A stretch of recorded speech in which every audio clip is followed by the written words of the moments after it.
Welcome to Sports Talk. Hello everyone, welcome. I'm Nick.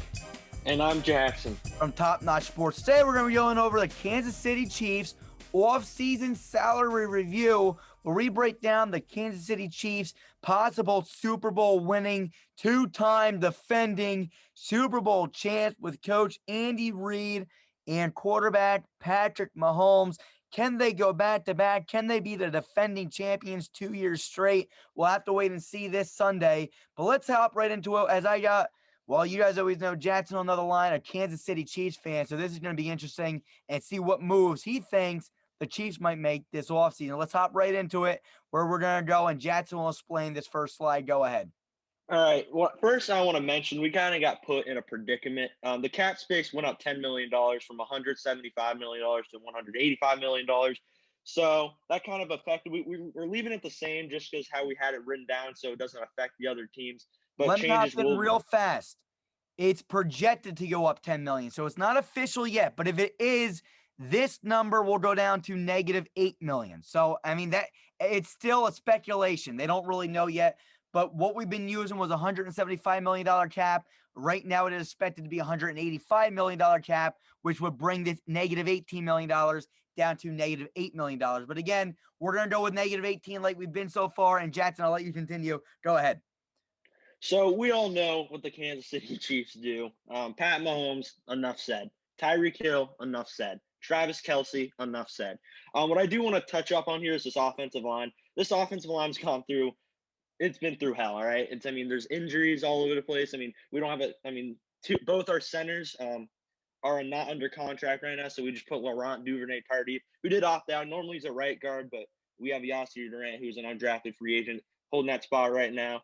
So look forward for that, maybe drafting a center in the draft. The defense, Tyrann Mathieu, this man, ever since this might honestly, I say Nick's heard me say it, this might be one of the best signings the Chiefs have ever made in their franchise. This man came in, changed the culture on the defensive side of the ball. He makes plays, he gets tackles for losses, gets interceptions, he gets sacks. This kid does it all. L'Jarius Sneed, Brett Beach got a good one in the fourth round. This kid, I think, was honestly probably one of the best steals of the draft, especially in the later rounds. Chris Jones is a stud. Frank Clark's a stud. Juan Thornhill, Nick, you can probably back me up on this one. This kid is special. I really love him. Willie Gay, we didn't see a lot of him this year. I thought we were going to see a lot of him. I thought maybe he could slide into that starting role right away. But Damian Wilson had a nice year. He was going to come in for Damian Wilson, but now Damian Wilson's a free agent, so we'll possibly see more Willie Gay next season. This team won the Super Bowl last year, and they're back in it this year. So, that's already said enough there. We're just going to see if Coach Andy Reid can go back to back. So again, when I look at this, remember, number one thing is numbers in green. If you cut them, you save money. If numbers in red, if you cut them, you lose money. You're at negative $18 million right now. So again, looking at the starting lineup or potential starting lineup, who's currently under contract. Remember, this screen is who's currently under contract. On the next slide, we'll show you who you guys might lose due to free agency. But again, right now, you look at some of these bigger numbers. Would you want to cut some of these players? I'm just circling random guys, not saying you do. I know I circled Tyreek Hill and Tyrann Mathieu, but I'm just saying you got to look at these numbers and say, who will we cut? So let's go to the next slide and see who the notable losses is, and then we'll break down who we're cutting for you guys, or maybe we keep everyone the same this upcoming offseason. Here we go, Jackson, break down the notable losses. This team is losing a lot. First things first, the man made of glass, Sammy Watkins. His expected contract is 2 years, $21.3 million. Played 51.3% of the snaps. Safety Daniel Sorensen had a pretty solid season this year. His expected deal is 2 years, $8 million. He played 81.8% of the snaps. Bashaud Breeland, who's been a solid cornerback piece for this team for a couple years now. His expected deal is 3 years, $19.5 million. He played 64.1% of the snaps. Losing Damian Wilson, who I just mentioned. His expected contract's 2 years, $5 million. Played 49.2% of the snaps. Losing a big piece here in Demarcus Robinson. His expected contract is 2 years, $7 million. He played 64.5% snaps. Losing your center in Austin Ryder. His expected deal is 3 years, $34.3 million. He played 78.7% of the snaps. Losing your Offensive lineman, right guard, Mike Remmers, who played mostly played right tackle this season due to the Mitchell Schwartz injury. His expected deal is 2 years, $5 million. Played 64.3% of the snaps. Tano Passanio, edge. His expected deal is 1 year, $1.2 million. Played 66.8 of the team's defensive snaps. Losing your left guard and Andrew Wiley. His expected deal is 2 years, $1.5 million. Played 88.2 of the offensive snaps. Losing a cornerback, Charvarius Ward, who didn't have the best season in my opinion. His expected deal is 2 years, $2.2 million. He played 72.5% snaps. And losing a D tackle and Mike Pinnell, 1 year, $1 million expected deal. He played 31.8% of the team's defensive snaps.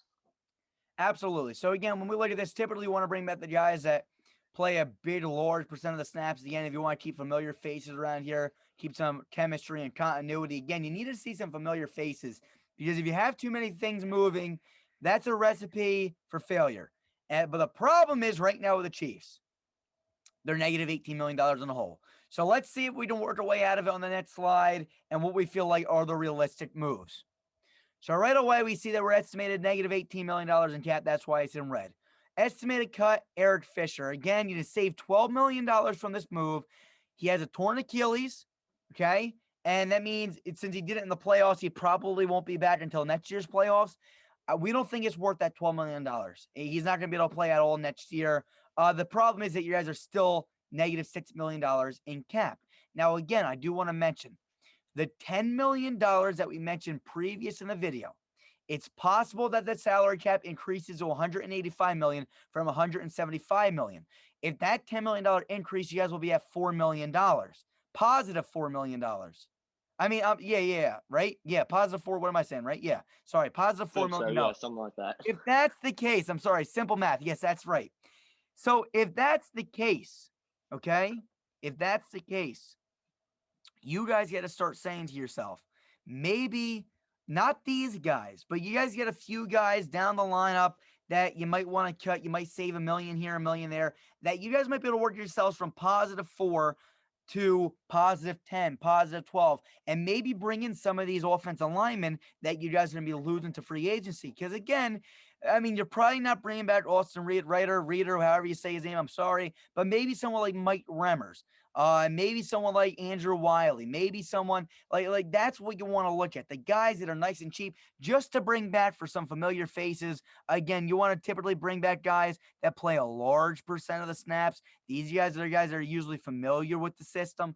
But again, just something to look into. So if the salary cap does increase, that $10 million and put you guys at $4 million estimated cap space available with cutting Eric Fisher, maybe you guys will go out and make some more moves. Estimated signings, well, considering you're at negative $6 million, you're not going to be able to sign anybody according to this model, which will leave you estimated remaining cap at negative $6 million. Team needs, right? With the current situation, you would need a left tackle, you would need a left guard, you would need a center, a cornerback, a wide receiver, a weak side linebacker, and defensive end. Again, you're not re-signing or signing nobody, but we did project your first round pick in Ohio State cornerback Shaun Wade. This kid, in my opinion, is a stud. He can hit people up and down the alleyway. I mean, this guy is somebody that can absolutely lay the wood. And let me tell you something about Shaun Wade. Great in coverage, able to get a hand in, knocked out a lot of passes.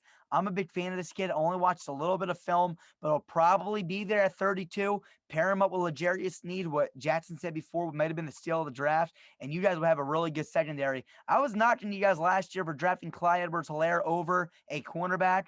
Well, know what? You made up for it with L'Jarius Sneed, and now maybe you get that cornerback I still think you guys need, considering you guys are losing Bashawn Breeland. And hey, Shaun Wade could be your guy. And then you would still need to draft all these other positions. But again, you guys are going to have to really nail the draft. I know I would usually not say that for two-time Super Bowl defending champs, potentially. But I'm going to say here, because your offensive line is pretty battered. Let's go into the next slide where Jackson will explain the finals 2021 expected lineup. Go ahead. All right, here's our 2021 expected starters after we made drafted Shaun Wade and all those positional needs. We're negative $6 million in the hole still, like Nick just said.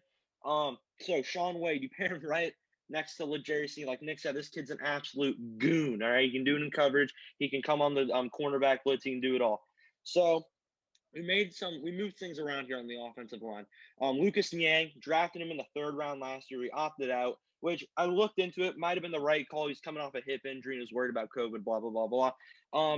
He played right tackle at TCU, didn't give up a single sack in his college career, but he did play a little bit of left tackle in high school. And I know, like Mike says, swapping tackle positions from left tackle to right tackle and vice versa is like writing with your other hand. It's a very hard move, but I think Lucas Niang can get the job done. We still need a center. We moved Tardif over to right guard where he normally plays, and then we're going to draft the center. As that's why it's in yellow. Yasir Durant, not really a center, but we just had to put him there. Chad Williams, again, not really a guy that plays. We're losing some wide receivers. If we go back, we're losing Sammy Watkins and DeMarcus Robinson. So maybe we draft a wide receiver in the later rounds. So we could still draft the left tackle. We still draft the left guard. Nick Allegretti, not really a guy you want playing left guard for you. You could possibly draft the DN. Michael Danny was a rookie last year, had a pretty solid season. Still have to see what he can get done next year. Is going to be his chance. Dorian O'Daniel, he's a solid guy. He's more of a special teamer, so we could see him maybe drafting a weak side linebacker. Again, nothing's really changing. If you look at it, you still got your core on the offense and on the defense. You still got Pat Mahomes, Clyde Edwards-Helaire, Tyreek Hill, Travis Kelce, Mitchell, all those guys on the offense. And on the defense, you still got your core there. You got Jones, Frank Clark, L'Jarius Sneed, Tyrann Mathieu, Juan Thornhill. That's your core on defense. I mean, we're talking Andy Reid here. He can do it with anyone, so I'm not really worried about anything. I'm a little concerned about the offensive line. Pat Mahomes, again, he's had a couple injuries. Go back to 2019, had the knee injury. This year, he had the concussion, I guess you could call it. So we're going to have to wait and see what happens there. Again, this team's competing for another Super Bowl title and probably will be for the next couple years, making deep playoff runs. I love Andy Reid. I love Pat Mahomes. I love everything about this team. I would go ahead and say I'm the number one Kansas City Chiefs fan out there. Andy Reid, I love you, buddy. I hope you're watching this. You're probably not. But all I got to say is, how about those Chiefs? Real fast to sum this thing up, I'm going to be, since Jackson is the optimist here, I'm going to go a little bit on the other side. I'm not saying anything against you Chiefs guys. I love the Chiefs. I love Pat Mahomes. I love Coach Andy Reid. I was cheering for you fellas. L'Jarius needs to steal. All I'm going to say is this offensive line scares me. And I know Jackson mentioned it too. You got the core. You got Patty Mahomes. You got Tyreek Hill. You got Travis Kelce. You still got Hardman, right? But you can't tell me this doesn't scare you a little bit. They're going to need some depth. Even with the Super Bowl, Jackson, you can't tell me it doesn't scare you not having Eric Fisher. They don't have a lot of depth, and that's something that I think you got to draft this year. If you guys follow this plan, you draft a Sean Wade, you draft offensive linemen. I'm talking 2 to 3 offensive linemen in this year's draft. You draft them. I know you got Lucas Niang last year. That's a step in the right direction. But look what happened to Eric Fisher. He's done now probably for, well, we know this year, right? He's not even in the Super Bowl, and most likely all of next year. So you need to build this offensive line. That's what scares me. You got a future quarterback. This kid right here, Patrick Mahomes, future Hall of Famer already. I'm going to say it. I'm going to make that very clear if he continues what he's been doing. But it's not going to happen if this offensive line doesn't protect him. So he's special, but you can only be special if you have protection in the front line. I'm going to be honest with you. With looking at this offense versus this defense, I'm loving your defense. I'm loving your corners. I'm loving your safeties. I'm liking your linebacking core. If you didn't get another weak side linebacker, I like Willie Gay. And I like your defensive line with Frank Clark and Chris Jones and still Derek Nottie. I mean, I'm liking your defense. I know that might sound crazy when you talk about the Chiefs. We always say Kelce, Mahomes, Hill. But the part that scares me is this offensive line. Mitchell Schwartz is a stud, but this offensive line scares me. You look at this defense now, Jackson, I think you guys did a complete flop from 2 years ago. Not saying you still don't have pieces to have one of the most high-powered offenses, because you do. But the whole offensive line scares me. When your defense, there's not a single level of this defense that scares me. Your defensive line's solid, your linebacking core solid, and your secondary, in my opinion, with the addition of Sean Wade, could be one of the most shut down secondaries in the league. Mathieu, Thornhill,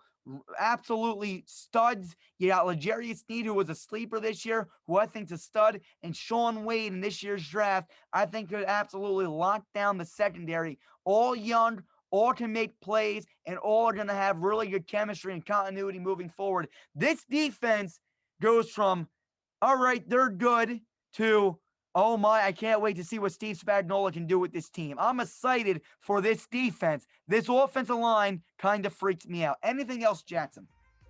I mean, yeah, the offensive line does freak me out a little bit. I mean, like you said, there's no depth on it. Like, this is it. If a guy gets hurt, I mean, who's going to step in? Some guy off the street. So that's definitely have to get touched. I mean, I would say maybe more than like one or two. Like, maybe like you draft Sean Wade and then you just go offensive line the whole way out. That's literally what we're saying. So let's hope that this was something that they do. They need backups. They need offensive linemen. Guys, that's all from us from Top Notch Sports. Hopefully you guys like this episode. Again, I'm excited. Let's go and see Patrick Mahomes defeat Tom Brady. Why don't we? And let's see. Hopefully Andy Reid eat a hamburger on a side. Cheeseburger. I'm sorry. Got to add that cheese. Anything else? That's all I think. Sign off now. Me, Nick, and I'm Jackson from Top Notch Sports. We'll see you guys soon. Peace. We are built better.